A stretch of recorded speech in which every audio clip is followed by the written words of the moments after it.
I thought the one thing that we could talk about in this kind of part is about changing our career. So when on our get to know you session, we talked a little bit about like why you chose to be a PA. But I was curious, like if I could hear a little bit more about your story as to why you made a choice to go from, bedside to what you're doing today. Obviously, I know that we'll need to censor and be really careful about talking about your hospital and things like that, because that's the big boy. But I'm wondering if there's a way that we can kind of talk about what are some things in your life that chose or helped you choose to go from bedside to the career that you're in today. And then what were some of the like big changes, positive and negative, that you walked through? So I think bedside was wonderful. So bedside for me wasn't actually literally bedside. It did a little bit of literal bedside, but it was more OR assist, operating room assist. And so the hours were nuts. The hours were, I'd leave the house before the boys would wake up, and I barely saw Tommy in the morning. Chad was the person that got him ready for school, and I'd come home. And at the end of the day, it was like I had 30 minutes of quality time, and I had to divide that between Tommy and Chad and then me, right? Yeah. But initially in my career, before I was married and had kid, it was great. Surgery was wonderful. It was a great thing. It was cool. It was exciting. And in the world of spine, just seeing the transformation of what everybody would say, whatever you do in life, don't have spine surgery, to actually seeing things that we help people with significantly. Yeah. So it was very cool in that way. And obviously had a great relationship with my boss and loved the office and just felt really good about what I did. It was something that I wasn't a doctor, and I wasn't the one that was actually prescribing and diagnosing. But as a physician assistant, you're that mid-level. You can do that. And so you're somewhat autonomous, but you still know that if you fuck up, it's your surgeon who ultimately gets it, right? And so totally, it was a really good, feel-good thing. It was one of those things where I loved what I did. I loved going to work every day. I loved the patients. I loved the surgery. I loved being a part of something bigger that actually made someone better. That sounds so cliche in medicine, right? Oh, I want to help people. I want to do all this kind of stuff. And yes, it is part of cliche, but it was actually, it helped. But it's true. You could see people walk in with excruciating leg pain. You do a microdiscectomy because they had a disc herniation, and lo and behold, their leg pain is gone. And I wasn't God. Crazy Rich Asian was God, because that's all they would say. Like, oh, you healed me. You made me work. And you made me walk, all this kind of stuff. So it was good. I mean, that was 17 years. And, I joke that he took the best years of my life, because now I'm tired and old and fat and cranky, and now going through menopause. And now calling for prescriptions. Exactly. But it got to be the time of just me, a balance. Again, a cliche term that everybody that comes in is like work-life balance, right? Yeah. I didn't know what work-life balance was, because you go into a surgical profession and you're just expected to work. You're just expected to know that you're not going to do a 40-hour work week, and it's going to be on weekends, and it's going to be at night, and you're going to be on call. Yep. And that was all great, and I wouldn't trade it for the world, because it did shape who I am. And I think if you want to do that, go do it. Yeah. But then it came to the point where I was just like, I need some time. I want, Tommy's 13 now. And so I wanted to get him ready for school in the morning. I wanted to be home at a decent hour to go through homework and those kinds of things. I wanted to be able to go to a 4:00 game and see, because now if he hits a home run, it's like, Mom, why weren't you at my game for my home run? And he's absolutely right. Right. Absolutely. So that's one of the reasons why I changed the careers. And I didn't exactly know that I was going to land to this job. This job is a great job. It's a great hybrid of what I was doing clinically, but it's also now getting my administrative brain and kind of understanding the hospital sector of things, which I didn't understand on the private sector of things. And so it's increased my knowledge base 100%. One of the other things too, obviously I met you through this change in career. And one thing I didn't realize, which I think is amazing, is it just completely opened up a whole new network of people and of business. And to me, that was probably the most valuable thing that happened in this transition. I met you, and I met a lot of your colleagues, and we're doing this, right? Like this would have, I've been wanting to do this for a really long time, and it's just timing. And you were like, yeah, let's do it. And I'm like, okay, great. Let's do it.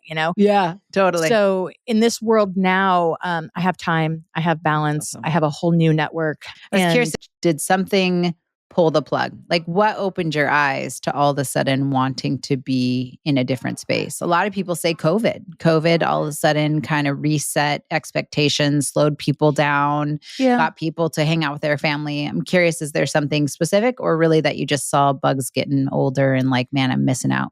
I was getting tired. And honestly, I kind of felt that my patient care was being compromised a little bit, because as my boss, the better I was, the more efficient I was, the busier we were. I just escalated. I just went higher with my energy. And I started I needed it. I just needed to change.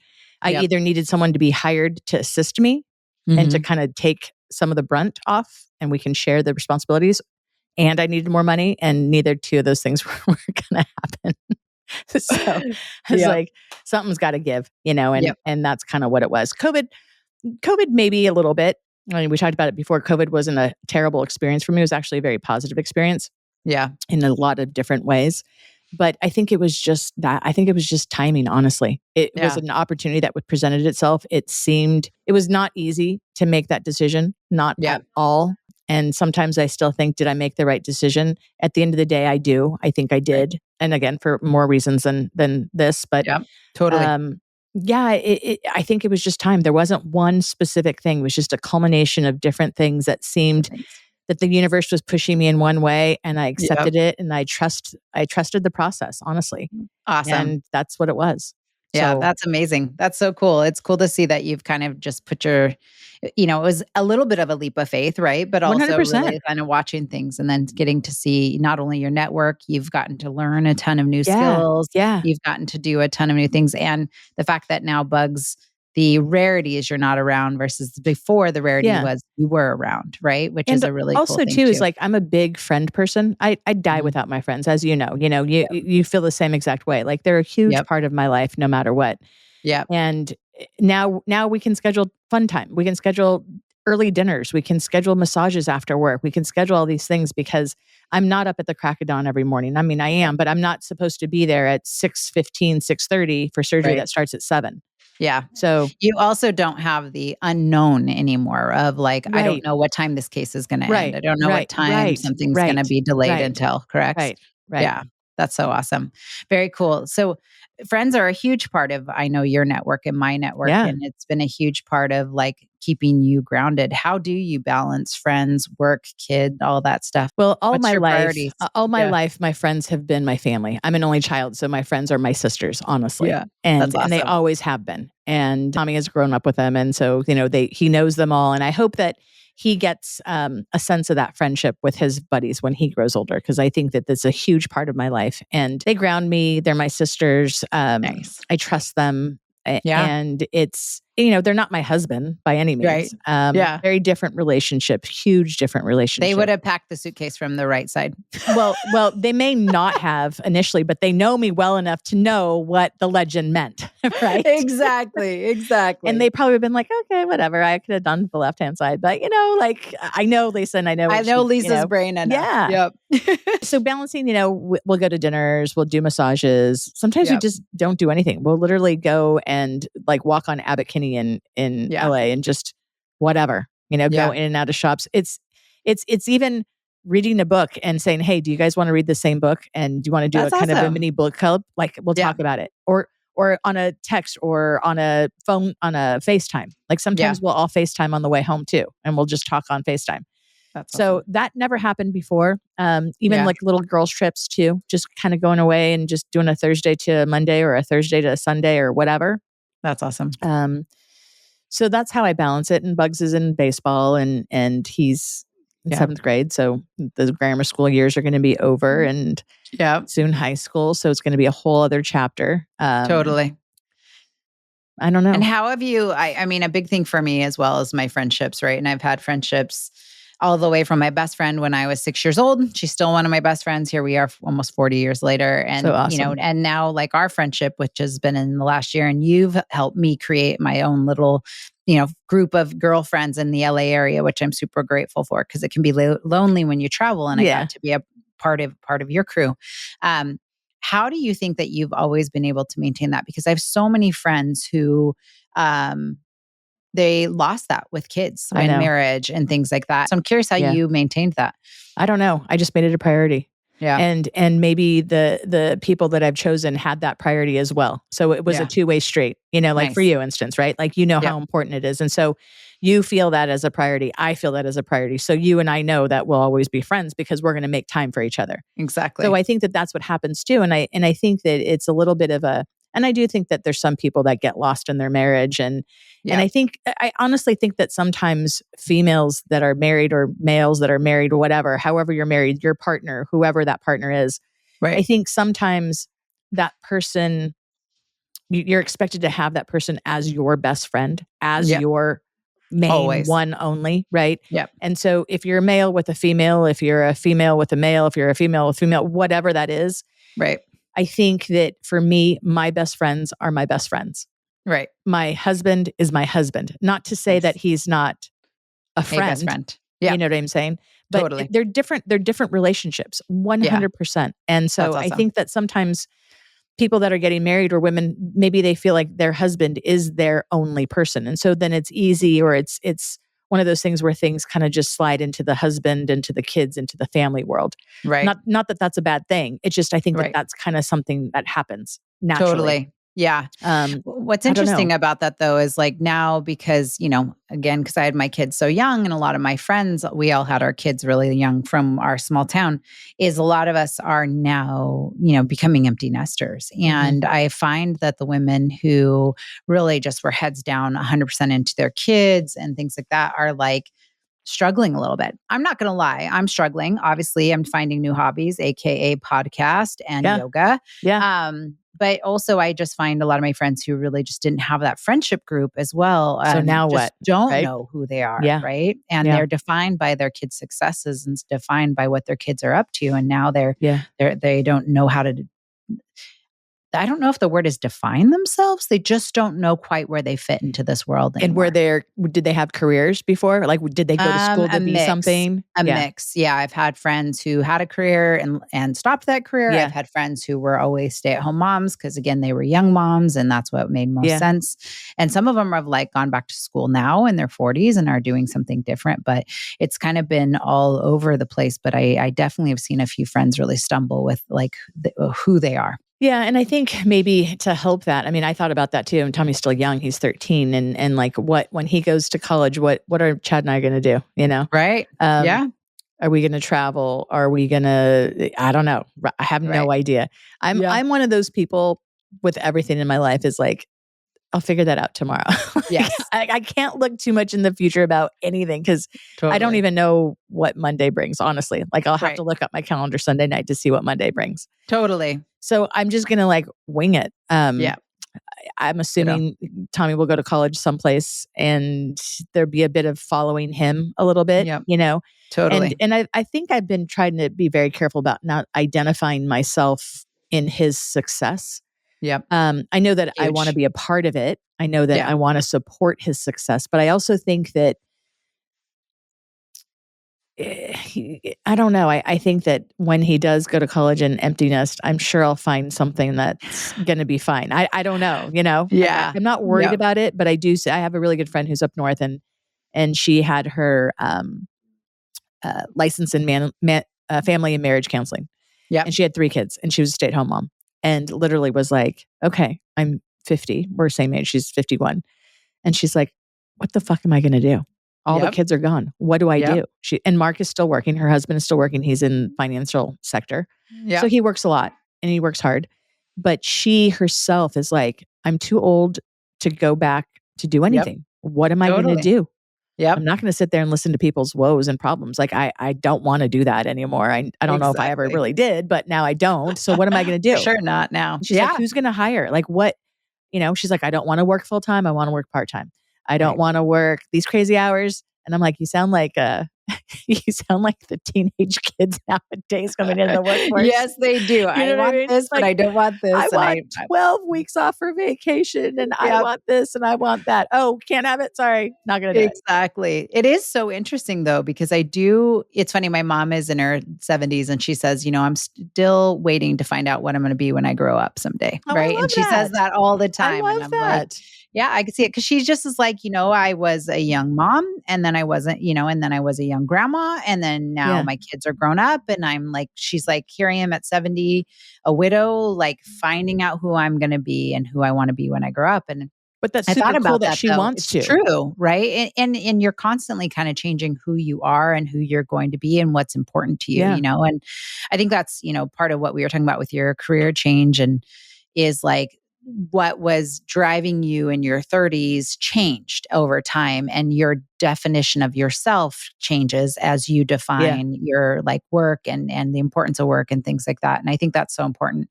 I was just talking to one of my colleagues the other day and I love it because they're like 31, and I'm like, oh, honey, I remember being 31, I know. And now I'm like the old lady at work, which is so funny, but I appreciate it, right? Because they're all in the thick of like getting married and thinking about having kids or trying to get saving their married eggs or trying to get pregnant. And like, they're just in the thick of defining their career and who they are and who they want to be. And I was like, wow, I'm not like just trying to find a hobby and debating plastic surgery and what else am I going to do? Maybe get a third dog. But it's kind of like that whole retirement thing too. People go through that with retirement, like, oh my God, what am I going to do when I retire? And I've found that people that say that when they retire, they're like, oh, I have plenty to do. I've found plenty to do. Yeah. Like I'm not worried about being bored. Yeah. It's just changing your shift. It's just Totally. changing. It's just shifting a little bit, I think, of what matters. And I think that, for me, if I retire, I don't think I'll be like my dad. My dad is never going to retire. Retired. Yep. It's just because it gives you something to do. And Yeah. and I think the nice thing about this world and the virtual world and all these new kind of startups and things is I think that there's always going to be something that you can do. Totally. If you want to. Absolutely. If you want to. And I think that's different. I can't imagine fully retiring. I mean, I think that there's a world where you can always have a spin on something, right? Whether it be a second career or it be a spin-off of something you've done before or an expertise that you have. But I just can't see being like, tomorrow I will have no plans at all. I just feel like people who are very sedentary and don't have a lot to do in their retirement years age faster and don't do as well, right? No, and so I agree. That's a big part of it too, is just keeping routine. You need to get stimulated. You need physical, mental stimulation. That's why. Totally. Absolutely. I know. I agree 100%, and I think my dad is. And my mom too. My mom's retired, but she has an aging husband, so she's been kind of in the mix of that, taking care of him, a little bit, and worrying about that whole thing, which is obviously life. Yeah, and it's hard. It's not easy. Totally. But yeah, I think Yeah. I don't know what are we going to do when our kids when Tommy leaves and us? What's going to be our next thing? I don't know. I mean, my kids are all leaving the nest myself and trying to figure out what does that look like and how does that define. We'll figure out something. Define us, right? It'll be an offshoot of Med Moms. Next podcast, we'll think about what we're going to do next. Yeah. I think the fact that we're both always creative and thinking about what does that look like and what is the next step and how can we do things a little bit different? How can we change?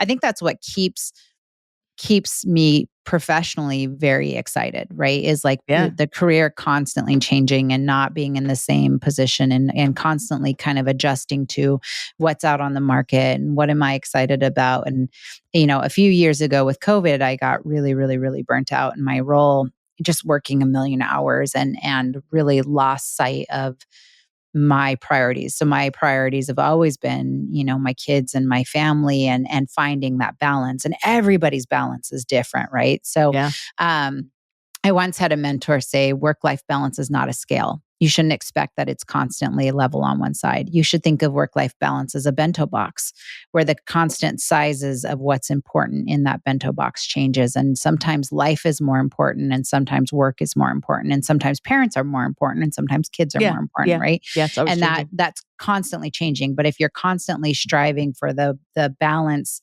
to stay equal from work and life, you're never going to find balance. And I'm like, God, that's such an amazing thing, right? And so a few years ago when I was really burnt out professionally, like massively burnt out professionally, that I really went back to like what defines my wellness and what do I like to do? If I strip away everything about a job, thought you were going to say, what am I? Well, I thought about stripping too. That might be my next hobby, Lisa. Come on. Let's be strippers next.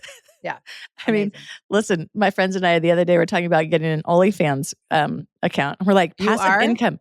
Well, okay, listen. Your feet? Yes. We were looking at our feet because we had just had pedicures and we were like by the pool. Feet? I mean, I think I have beautiful feet, but I always have. But I mean, OnlyFans people, it doesn't matter if they're pretty or not. It's in the eyes of the beholder. Like clearly, like some of these things that are making us.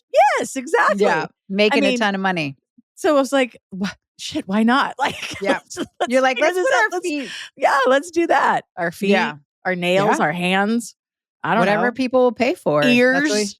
Like weird things, you know what I mean? So I was like, we could do that as long as we don't show our faces, as long as I don't show my face, as long as I don't show anything, fine. Let's do it. What I wonder is like how many people have had this exact same conversation and how many people open feet OnlyFans accounts on a regular basis. I don't know, but let me tell you, we were pretty close. I mean, the more we drank, the closer we got. And I was like, okay, I don't have my credit card right here, so someone's going to have to. And then I was like, I can't have it on my phone because if Tommy looks at my phone, which he does all the time, and he sees like this thing, I can't do that. You can't be an OnlyFans model on your phone if your 13-year-old's going to open your phone. Exactly. So I was like, awkward. Not it. So how are you going to explain that one later on? I told Michelle she has to do it because she doesn't have any children. Her children are her dogs. And I don't think Mickey's not gonna go on her phone and open it. Oh my God, that's so funny. I think my kids are at an age where they would just appreciate that there's money coming in. When you're in your 19, 22, and 26, you're just out trying to find ways to make income themselves. They'd probably post their own feed on my OnlyFans channel. Oh, fine. And they'd probably make some money and you'd be like, sweet, thanks, Emery. Family event. Appreciate that. Thanks, Johnny. Johnny, can you stick your big toe in here, please? They like big hairy toes. They like the hairy toe. Come here, Johnny. With nasty toenails. So gross. That is so disgusting. Where does Johnny clip his nails? Oh my God. He clips them outside, which I'm very, very grateful for because it would gross me out if he clipped them in the house. But no, you know what Chad does? Outside. This is the weirdest thing to me. This is the weirdest thing to me. Like I can clip Tommy's toes and the nails can fly and that's fine. It's not gross. They're his toes. They're his toenails. Gross. It's disgusting. Chad cuts them over the toilet. I appreciate that. I think it's the weirdest thing I have ever seen in my entire life. Where would you want him? Where would you want him to? I don't clip my toenails because I go get pedicures. You get pedicures. Yeah. But like just put them in there's clippers that have like a little container. Yes. Ours do. Yeah. So that's one. Yeah. Or you clip them and you go dink, dink, dink, and then you put them on the side and then you clean them up. Yeah. When he cuts his toenails over the toilet, they're not all going in the toilet. Some of them have to ricochet someplace. Right? He has some like big, thick toenails that they don't cut him. Yeah, I think. I don't know. It's funny. Someone asked me one time like about cutting my toenails and I was like, very first world problem. I can't tell you the last time I cut my own toenails. But I cut Tommy's. My kids my kids like, I think they still peel them off. Like they still will sit and like pick at it and peel it off. Mm-hmm. Yeah. So I haven't cut a person's toenails in quite often. I tried to cut the dog's toenails one time. Oh God, that freaks me out. It was a freaking nightmare. That freaks me out. Yeah. I get them groomed specifically for that. So yeah, because I don't know where the pad ends and I don't want to cut them. And there's like, they have that quick or whatever in there and it freaks me out. So I don't know what that means, but yeah. I don't know what that means.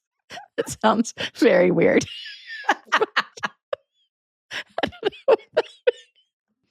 We were, I asked this, I actually heard this on the radio, which I thought was actually pretty funny. What color do you think a tennis ball is? The ball inside the tennis ball? No, the tennis. Oh, what color the ball inside the tennis ball is? There is no ball inside the tennis ball. Isn't it yellow? Is there a ball inside any ball? Maybe. I don't know. I'm going to have to Google it now. Yeah. So you say it's yellow? Yeah. Or lime green yellow? Yeah. Yeah. What do you think? I don't know. I think it's kind of green. What is the answer? I don't know what the answer is. I got to go look in the garage. See what our tennis balls are. Do I have a tennis ball anywhere? Isn't that funny? And I was watching tennis today and I saw a tennis ball and I was like, oh, I wonder. Yeah. I mean, it's kind of like neon yellow, but that's not really a color. You'd have to say yellow or green. Yeah, because these are neon some of is the the things that describers. I need to think about on the way to work, just to kind of decompress my brain, just so that way I know when I get to work, I'm going to have to put into like whatever mode. Yep. These are these little things Yeah. just like tap me out for like 20 seconds. And then I'm like, oh, okay. That's literally what I was going to ask you next is coming home from a fairly busy, high demand, talking to a million people all day professionally, career. Oh, God, How and what does decompression look like so that by the time you come home, you are ready to be home? Oh, God. Or do you not? Do you not No, separate I them? don't think I decompress, because you know what happens is if I decompress too fast, then I kind of deflate. And I know that when I come home, it's still going to continue. I'm still going to continue to be mom, and I still do some work before I go to bed and that kind of thing. So I kind of don't decompress. But if I do decompress, it'll be a massage, but that's scheduled. Yep. On my way home too, sometimes the just listening to my music, like not the radio music, but just listening to my music. Lately I've been in almost like a classical piano type violin. You're so classy. I know, not really. That's very fancy. But I just because it's calming. So sometimes at work, if I know that I can just do some admin stuff, I'll put that on, and it kind of is just a calming thing. I used to do that when I studied. Nice. So I don't know if it does something with like alpha waves or brains or whatever, but it's kind of that calming. And sometimes when I come home, there's usually traffic. There's usually a good 45 minutes to an hour traffic. Yeah. And I'll do that. Or a lot of other things too is decompressing, eating by myself, crazily enough. So Chad doesn't like sushi. Okay. And I love sushi. And there's a sushi restaurant on the way home. There's 2 of them on the way home. And so sometimes if traffic is crazy, then I'll say, you know what? I'm just going to go have dinner. If the boys have practice and they're not going to be home till like 8 or whatever. Yeah. I'll say, I'm just going to go and have some sushi. And so that like little alone time is my decompression time too. That's awesome. And you don't mind eating by yourself? That's not a thing? No. You know, some people, that's a total thing. I know. By themselves. No, I'm totally cool with it. I actually love it. I enjoy it. I'd rather go eat by myself than eat with Chad if he and I aren't going to talk. Got it. Yeah. You know what I mean? Like, it's like, okay. Yeah. Or if I go eat with anybody, that we're not going to talk. Do you, when you eat by yourself, do you prefer like a bar seat, or do you want them to seat you at a table? So sushi bars, I'll do a sushi bar just because they probably sit me there anyway, just because they don't want to sit at two. Yeah. And I will normally do a bar. I'll sit at a bar as long as I can get their full menu, just because it's easy and it's, and other people that are at the bar may or may not. That's a good call though, because sometimes if I don't want to be social, I know that the potential of a bar might be a little on the social side. Yeah. So I'll ask for a table. Yeah. I must have a fairly resting bitch face because no one really talks to me at the bars when I sit by the bar. Or I must look like, don't fucking talk to me right now. Yeah, like when you're sitting on the airplane and you're like, don't fucking sit next to me. These have saved me. Yeah. Because I used to, before these, people would talk to me all the time. I guess I have a friendly airplane face. Just not a friendly bar face. I must have mastered my resting bitch face. Don't talk to me. I'm alone on purpose moment, because now people don't talk to me quite as much. But I used to, like, my colleagues and I would laugh because we travel quite a bit for my last job, and we would travel as teams, and they'd be like, we'd hear people freaking down on the airplane, blah, blah, blah. And we'd look back and sure as shit, it's Faith talking as some random person. Yeah. So I finally got enough like crazy people talking to me about crazy stuff. I had this guy one time literally like take my phone out of my hand and like want to hold it and use it because he was thinking about getting the same model. And that kind of broke it. I was like, all right, I've been on enough planes and I've met enough people now that I need to like. People are ballsy. Yeah. People are chatty, right? I met the sweetest guy on the plane the other day, though. But a quick hello, how are you, kind of thing. And then he said, "Can you wake me up when they ask me for juice?" I'm like, "Will do. I'll wake you up for juice." So, yeah, body language too. When you have your body language, hopefully most people read it. There's a lot of people that can't read body language or read the room. That's for sure. Mine says, "I'm on this. Don't talk to me." Yeah. Well, yeah. And then after you travel for so long, it's not like. You're not traveling for fun necessarily. So it's kind of like a chore. It's a job, right? Yeah, as opposed to my commute. As opposed to when you're on the airplane going to Cabo, you're like, woo, or Vegas. Vegas planes are always like nuts. So much fun. Everybody's are always having a good time. Happy. Totally. Ready to go, Yeah. I use it like, my majority of my flights are commute. So it's, for me, sitting on a plane is a lot like someone else sitting on a bus, right? It's like I'm quiet, heads down, listening to something, reading a book type thing. So that's awesome. Your commutes are fast too. So fast. 45 minutes. I know. I feel so bad. literally from airport to airport is faster than some of my employees Oh, in for Los sure. Angeles driving commute. Oh, for sure. One way. For Which is sure. crazy to me. Can't Oh wait. my God. All right, friend. All Well, right. have a great night today. You too. I'll talk to you Talk to you later. later. Bye. Bye.